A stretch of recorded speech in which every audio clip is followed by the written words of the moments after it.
Bismillahirrahmanirrahim. Assalamualaikum warahmatullahi wabarakatuh. Kita belajar geografi bab wilayah dan pewilayahan. Next. Pengertian wilayah. Wilayah seringkali sudah kita dengar, bahkan kata-kata ini sudah sering kita gunakan. Tapi apakah kita tahu apa pengertian dari wilayah? Pengertian wilayah. Wilayah adalah daerah tertentu yang mempunyai batas-batas tertentu yang dapat digunakan untuk mengenali karakteristiknya, sehingga dapat dibedakan dari wilayah yang lain. Next. Konsep wilayah secara umum berdasarkan keadaan ilmiah atau disebut nature region. Ini misalnya variasi iklim, ada tropis, subtropis, dan sebagainya. Kemudian tinggi rendahnya permukaan bumi, misalnya dataran tinggi, lembah, dan sebagainya. Kemudian yang ketiga berdasarkan persebaran vegetasi, misalkan ada stepa, hutan musim, dan lain sebagainya. Kemudian yang kedua berdasarkan kebudayaan penduduk atau culture region. Ini ada dua, yang pertama generic region, yang kedua adalah specific region. Kalau generic region ini didasarkan pada satu kenampakan. Nah, kalau specific region ini didasarkan pada ciri-ciri khusus lokasi, misalkan Asia Tenggara, Amerika Latin, dan sebagainya. Next. Sekarang konsep wilayah oleh Rustiadi dan kawan-kawan. Ada 4. Yang pertama adalah wilayah homogen, wilayah nodal, wilayah perencanaan, dan wilayah administratif. Pertama adalah wilayah homogen, disebut juga uniform region, disebut juga wilayah formal. Ditinjau berdasarkan karakteristik fisik atau alam, kemudian sosial budaya. Contoh dari yang ditinjau karakteristik alam itu misalkan suatu wilayah itu beriklim dingin. Sedangkan yang berdasarkan sosial budaya, misalkan suatu wilayah didiami oleh suku pasir dan wilayah lain didiami oleh suku Banjar. Nah, sekarang adalah wilayah nodal. Wilayah ini memfokuskan pada pengendalian dan ketergantungan terhadap pusat. Misalnya, hutan mangrove merupakan penyangga pantai dari abrasi. Selanjutnya adalah wilayah perencanaan. Wilayah yang batasannya didasarkan secara fungsional oleh maksud perencanaan. Contohnya, wilayah pembangunan IKN, Ibu Kota Negara di Kalimantan Timur, yang difokuskan di Penajam Pasir Utara. Next. Wilayah administratif. Wilayah perencanaan yang memiliki landasan yuridis yang paling kuat. Misalnya desa. Desa punya batas-batas tertentu. Demikian juga kecamatan dan kabupaten.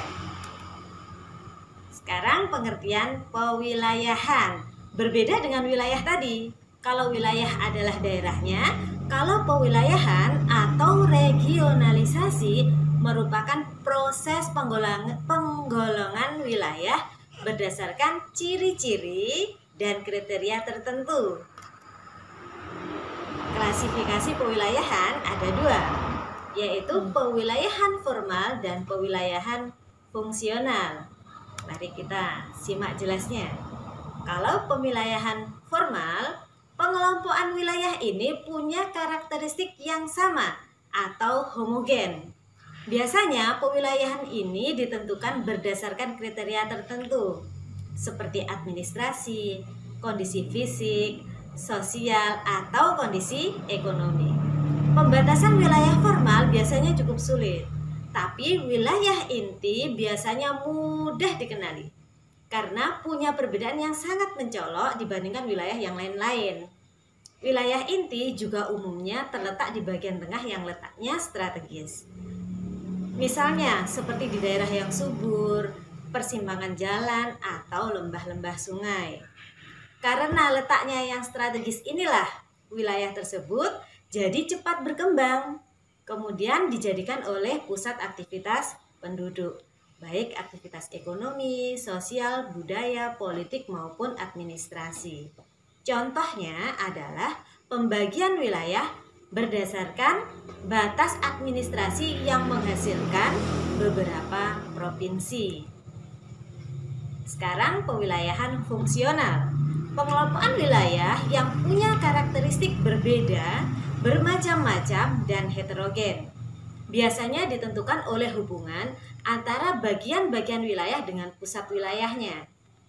Pusat wilayah dengan bagian wilayah saling ketergantungan, sehingga terdapat hubungan fungsional antara keduanya yang tetap diatur oleh pusat wilayah.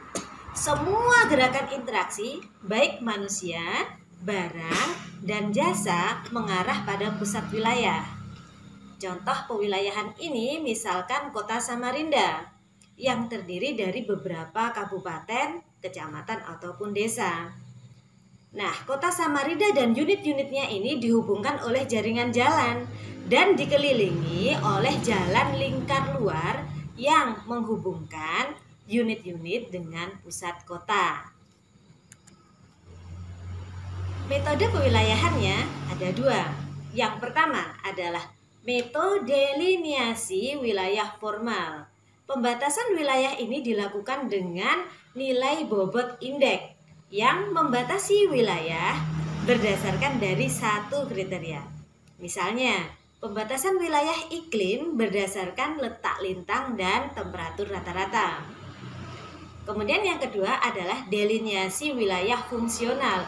Pembatasan wilayah ini menyangkut hubungan timbal balik antara pusat wilayah dengan bagian-bagian wilayahnya. Misalnya, pembatasan wilayah jalur angkutan umum antara pusat wilayah dan bagian wilayah. Lalu, apa tujuan pewilayahan?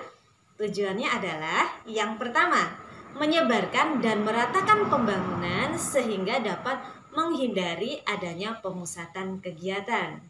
Yang kedua, menjamin keserasian dan koordinasi terhadap berbagai kegiatan pembangunan yang ada di tiap-tiap daerah. Yang ketiga, memberikan pengarahan kegiatan pembangunan tidak saja kepada aparatur pemerintah di pusat dan di daerah, tapi juga kepada masyarakat dan para pengusaha. Demikian penjelasan dari saya. Semoga menjadi manfaat untuk kita semua. Wassalamualaikum warahmatullahi wabarakatuh.